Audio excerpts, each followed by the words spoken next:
नमस्कार, मैं हूं आकांक्षा तिवारी और आप जुड़े हैं इंडिया टीवी के साथ। आज वर्ल्ड निमोनिया डे है और इस खास मौके पर हमारे साथ हैं डॉक्टर अनुराग महाजन, जो इस गंभीर बीमारी के बारे में हमें जागरूक करेंगे और हमारे साथ इस मुद्दे पर अहम जानकारियां शेयर करेंगे। इस साल निमोनिया डे पर थीम है निमोनिया अफेक्ट्स एवरीवन, मतलब निमोनिया हर किसी को प्रभावित कर सकता। आइए जानते हैं डॉक्टर से ये हमारी ज़िंदगी पर कैसे प्रभाव डालता है, इसका क्या असर होता है, कैसे हम जाने ये बीमारी हमें इस बीमारी से हम ग्रसित हो चुके हैं। नमस्कार डॉक्टर साहब। नमस्कार जी। सर, इस बीमारी के क्या लक्षण होते हैं, ये कैसे होता है?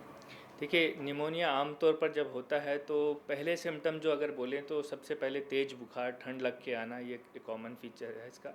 इसके अलावा खांसी होना, सांस में दिक्कत होना, कुछ लोगों को उल्टी दस्त भी इसके साथ हो जाते हैं, पर कॉमन जो कहेंगे तो तेज़ बुखार, ठंड लग के जो आए, साथ में खांसी और थोड़ी सांस में दिक्कत, छाती में दर्द, ये कॉमन इसके लक्षण होते हैं। सर, ये लक्षण तो एक ज़ुकाम, हल्का सा जो बुखार हो जाता है, वायरल बोलते हैं, उसमें भी होते हैं। तो कैसे इंसान पहचाने कि ये निमोनिया है? देखिए, जो आम तौर पर जिसे कॉमन कोल्ड कहा जाता है, तो वो एक कॉमनेस्ट वजह भी है कि जो आगे निमोनिया भी बन जाता है, तो इसीलिए इसके लक्षण काफ़ी मिलते जुलते होते हैं। पर जो निमोनिया है उसमें आपको छाती का दर्द ज़्यादा हो सकता है, सांस में दिक्कत आमतौर पर आपको जो सर्दी जुकाम है उसमें नहीं होती है, वो सिर्फ नाक बंद होने से आपको महसूस होता है, पर आमतौर पर नहीं होती, वो होने लगती है। और खांसी जो है वो, अगर जुकाम सर्दी की बोलें तो आमतौर पर हमें लगता है कि खांसी गले से आ रही है, पर निमोनिया की खांसी आपको अंदर गहरे से फेफड़ों से आती महसूस होगी और आमतौर पर उसमें बलगम भी होता है। ज़्यादातर ये बीमारी बच्चों में होती है, लेकिन आज के समय में देख रहे हैं कि हर एज ग्रुप के लोग इससे प्रभावित हो रहे हैं।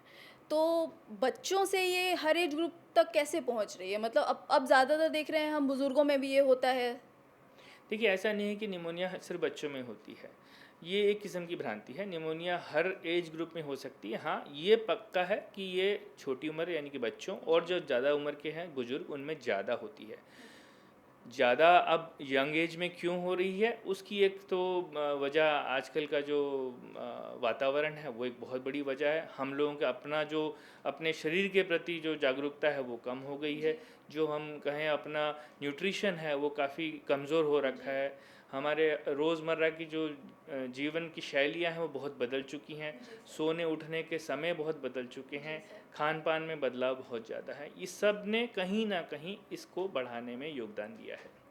क्या पॉल्यूशन से भी इस पे असर पड़ा है? मतलब जी, ये बीमारी बढ़ी है? जी बिल्कुल, क्योंकि पॉल्यूशन जो है वो आपके फेफड़ों पर सीधा असर करती है। आप वो सांस जो अंदर लेते हैं वो अंदर जाके करती है। निमोनिया आम तौर पर बैक्टीरिया, वायरस, फंगस से होता है, पर एक कॉमन निमोनिया है जो कि आपको इन्फेक्शन, ये फ्यूम्स जो होती हैं, जो केमिकल फ्यूम्स हों, जो पॉल्यूटेंट्स हों, उनसे भी हो सकता है।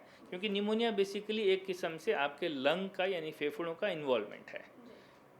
सर, निमोनिया के कई टाइप्स होते हैं। कितने? देखिए, टाइप्स अगर बोले तो हम उसे विभाजित मेडिकली जब करते हैं तो वो होता है कि एक बैक्टीरिया, वायरस, फंगल और कुछ और किस्म के भी होते हैं, जैसे माइकोप्लाज्मा कहते हैं। इस किस्म के कीटाणुओं की वजह से एक तो विभाजित करते हैं, और दूसरा, जैसे मैंने कहा, कभी कभी सूंघने की ऐसी चीज़ें जो कि आपके लिए बहुत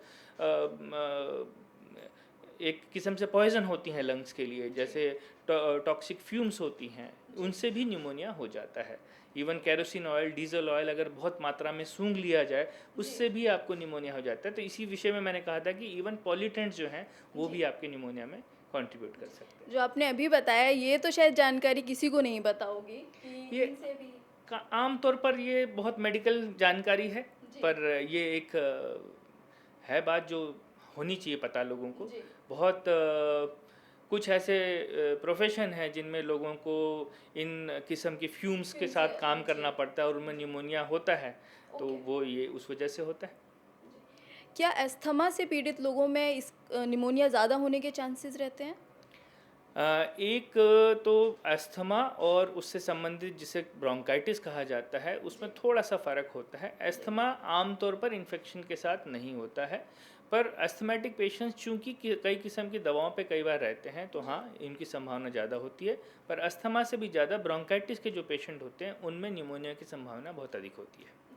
निमोनिया का इलाज डॉक्टर के से परामर्श लेके घर पर किया जा सकता है या इसके लिए हॉस्पिटल में एडमिट होना ही पड़ता है? नहीं जी, ऐसा नहीं है कि आपको हॉस्पिटल में भर्ती होना आवश्यक है। अगर निमोनिया माइल्ड है तो आप घर पर डॉक्टर की परामर्श से दवाएं लेते हुए, आराम करते हुए, अच्छा खाना खाते हुए बिल्कुल इलाज कर सकते हैं। ज़्यादातर निमोनियाज़ का इलाज घर पर हो सकता है, पर हमें ये जानकारी ज़रूर होनी चाहिए कि कब हमें अस्पताल पहुंचना है। क्या इसके लिए कोई मौसम है कि जैसे डेंगू है तो वो ये बरसात के बाद, और अभी जैसे इस टाइम डेंगू के मामले बहुत आ रहे हैं, तो क्या ऐसा भी कोई मौसम होता है कि इस मौसम में निमोनिया के ज़्यादा पेशेंट आते हैं? जैसे डेंगू इसलिए इस वक्त ज़्यादा होता है क्योंकि इस वक्त मच्छरों का प्रजनन ज़्यादा होता है। वैसे ही निमोनिया का, जब हम सभी जानते हैं कि वायरल इन्फेक्शंस किसी मौसम बदलते समय में अक्सर ज़्यादा होते हैं, तो वायरल निमोनियाज इसलिए उस समय में ज़्यादा कॉमन होंगे। खासकर जब तेज़ ठंड हो या ठंड, गर्मी से ठंड की ओर जा रहे हों, तो वो एक ठंड जो है एक किस्म से हमारी बॉडी की इम्यूनिटी को कम करती है, तो इसलिए उस मौसम में भी ज़्यादा निमोनिया के हमेशा ही संभावना है। क्या कोई ऐसी चीज़ें हैं जो हम अपनी डेली लाइफस्टाइल में चेंज कर सकें या फिर हम अपना सकें जिनसे हम इस बीमारी से थोड़ा सा दूर रह सकें, कि मतलब अगर हम बीमार ना पड़ें, ये बीमारी हमें ना हो? देखिए, सबसे पहले तो एक स्वस्थ शरीर होना आवश्यक है, और स्वस्थ शरीर होने के लिए एक अच्छी जीवन शैली ज़रूरी है। अगर इसे आप सुधारने के प्रयास करेंगे कि एक नियमित कोई आपकी एक्सरसाइज का रूटीन बना हुआ है, खाने में आप एक बहुत ये तो नहीं मैं कहूँगा कि बिल्कुल ही सात्विक ही हो जाएं, बट एक नियम होना चाहिए कि समय पे खाया जाए, समय पे सोया जाए। ये सब चीज़ें जो हैं शरीर की जो प्रतिरक्षण क्षमता को हमेशा बहुत बढ़ाती हैं।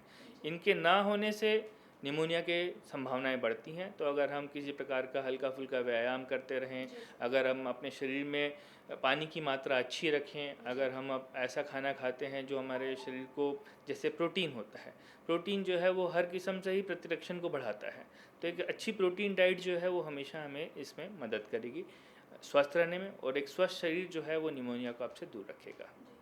किस एज ग्रुप के लोग सबसे ज़्यादा निमोनिया से प्रभावित होते हैं? अगर बात की जाए एक जनरल पब्लिक के उससे, तो बच्चे ज़रूर हैं एक बड़ी समस्या जिनमें होती है। खासकर वायरल निमोनियाज बहुत ज़्यादा होते हैं, पर जो बुज़ुर्ग हैं उनमें भी बहुत कॉमन होता है, क्योंकि ये दोनों ही ऐसे एज ग्रुप हैं जहाँ पर आपकी बॉडी की जो इम्यूनिटी लेवल होते हैं वो कम होते हैं, इसलिए उनमें ज़्यादा होता है।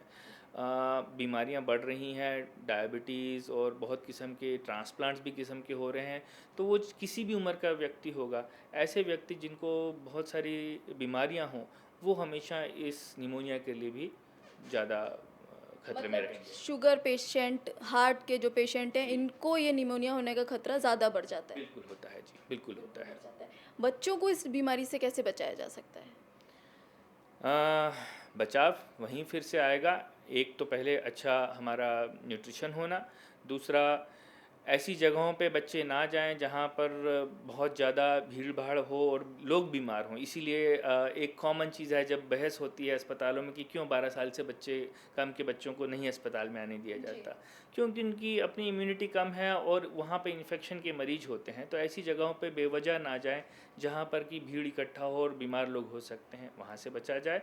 और बहुत ज़रूरी है खासकर बच्चों के लिए कि जो टीकाकरण है वो पूरा किया जाए।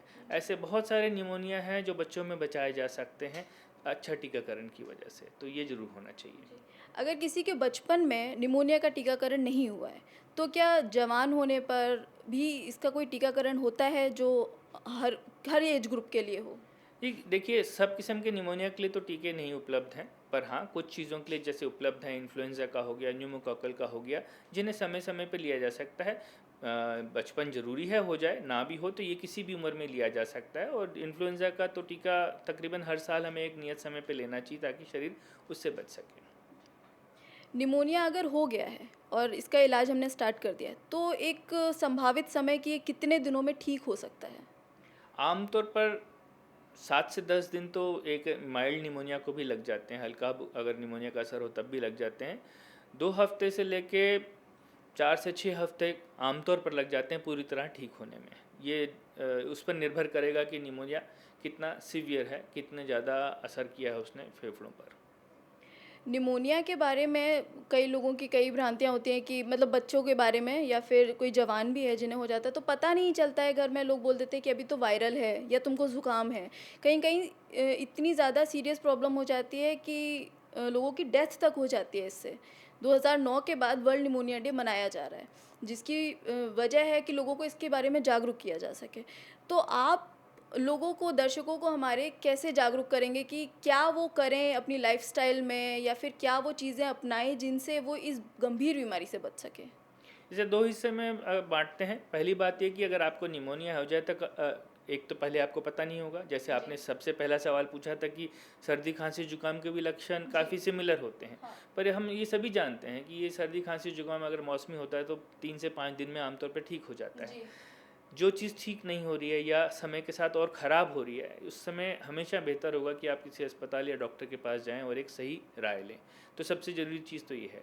और जैसा हमने कहा, कुछ चीज़ें, कुछ लक्षण जो खास निमोनिया के होते हैं, छाती में तेज़ दर्द होना, सांस में ज़्यादा दिक्कत होना, या ऐसी खांसी होना जो कि बहुत अंदर से आ रही है और आपको बता रही है कि नॉर्मल सर्दी जुकाम की नहीं है, तो उसमें देर नहीं करनी चाहिए, क्योंकि कुछ ऐसे ही निमोनिया आपको न सिर्फ अस्पताल बट आईसीयू तक ले जाएंगे और इनमें से ही कुछ जानलेवा हो जाएंगे। बच्चे या ऐसे एडल्ट्स जिनको कोई बीमारियां हों या बुजुर्ग, उनके केस में हमें थोड़ा ज़्यादा ध्यान रखना चाहिए। खासकर बच्चों में और बुजुर्गों में अगर ऐसा लगता है कि डल हो रहे हैं, यानी कि थोड़ा सा उनका रिस्पांस कम लग रहा है, ज़्यादा सोए हुए लग रहे हैं, ये एक सीरियस साइन होता है निमोनिया का कि मरीज बहुत डल हो रहा है। ऐसे समय में बिल्कुल भी घर पे नहीं रुकना चाहिए और अस्पताल पहुंचना चाहिए। फेफड़ों को कैसे मजबूत करें, क्योंकि सारा खेल इसमें फेफड़े का है? घूम फिर के हम शायद फिर वहीं आएंगे। एक, शरीर को अच्छा रखना है। दूसरा, हाँ, फेफड़े की बहुत एक्सरसाइजेस होती हैं, चाहे आप उसे योग के तरीके से करें, अनुलोम विलोम बोल लें, प्राणायाम बोल लें, यही सारे फेफड़े को मजबूत रखने के लिए मदद करती हैं। दूसरा, सिर्फ मजबूत फेफड़े ज़रूरी नहीं होते हैं। जब तक आपकी बॉडी की अपनी प्रतिरक्षण क्षमता अच्छी नहीं होगी, इम्यूनिटी लो होगी, तो आपको कोई भी इन्फेक्शन कहीं भी हो सकता है, और न्यूमोनिया भी एक इन्फेक्शन ही है।